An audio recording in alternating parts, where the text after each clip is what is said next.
నిజంగా EVM damage పోనీ PO ఏమైనా రాశాడా? PO log book main criteria అయినప్పుడు ప్రాతిపదిక అయినప్పుడు పోలింగ్ ఆగిందని కానీ ఇంకోటని రాశారు. మరుసటి రోజు కేసు పెట్టారు అన్ఐడెంటిఫైడ్ అని కానీ లేదా పాల్వాయి గేట్ విషయంలో. దాంట్లో లాగ్ బుక్లో రాలే కదా. అదే కదా యాడ్ స్టిక్ మీకు ఒక వీడియో.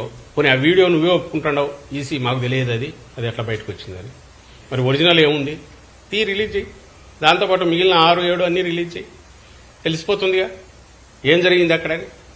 మరి అక్కడ కూడా అదే న్యాయం అప్లై చేయాలిగా.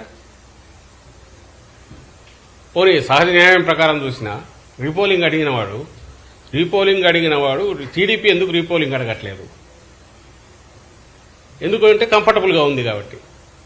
మా అభ్యర్థి ఎందుకు అడిగాడు? అన్యాయం జరిగిందని కాబట్టి. ఏ రకంగా చూసినా కామన్ సెన్స్తో ఆలోచించిన రూల్ బుక్ ప్రకారం చూసినా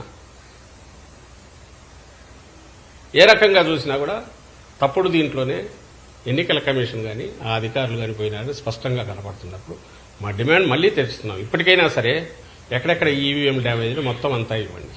అలాగే ప్రెమిసెస్లో జరిగిన గొడవలు కానీ మా వాళ్ళని తరిమి కొట్టినవి కానీ అలాగే లా అండ్ ఆర్డర్ బయట జరిగినవి వీడియోలు వేసి చూపిస్తున్నాం, పట్టించుకోవట్లేదు. ఇచ్చాము ఈసీకి. వాటి మీద కూడా ఏవైతే భయభ్రాంతులను చేసే ఓటర్లను అడగకుండా అవన్నీ కూడా ఎన్నికల ప్రాసెస్ని దెబ్బతీసినట్టే కదా. మరి వాటి మీద ఏం కేసులు పెట్టారు, ఏం యాక్షన్ తీసుకున్నారు? సో ఇవన్నీ ఈ ప్రశ్నలన్నిటికీ ఎలక్షన్ కమిషన్ ఆన్సర్ ఇవ్వాల్సింది. ఏదైతే నేను ఇంతకుముందు అన్నట్టు ఇన్ఫెక్ట్ అయిందో బాబు వైరస్తో అదే ఆన్సర్ ఇవ్వాల్సిన బాధ్యత దాని మీద ఉందని మేము అనుకుంటున్నాం.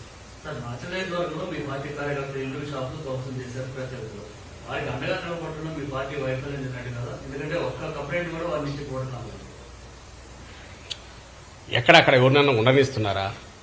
ఓ టెర్రర్ క్రియేట్ చేశారు.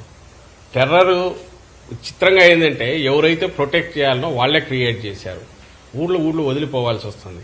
నాయకులందరినీ ఏదైనా హౌస్ అరెస్ట్ అన్నా చేస్తున్నారు, లేదా కేసులు అడ్డంగా కేసుల్లో అన్నా బుక్ చేస్తున్నారు.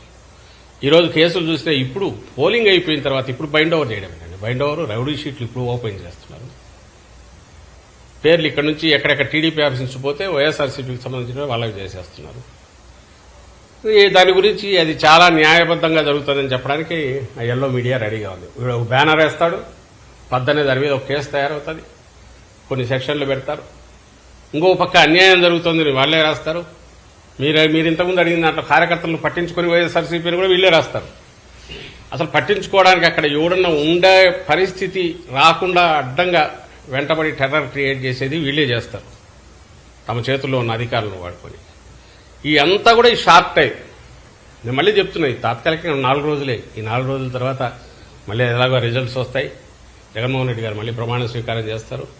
ప్రమాణ స్వీకారం చేసిన తర్వాత ఇవన్నీ రికార్డు చేసి చూసుకుంటాం ఎక్కడెక్కడ అన్యాయం జరుగుతుంది. మేము అన్యాయం ఎవరికి చేయదలుచుకునే పార్టీ కాదు.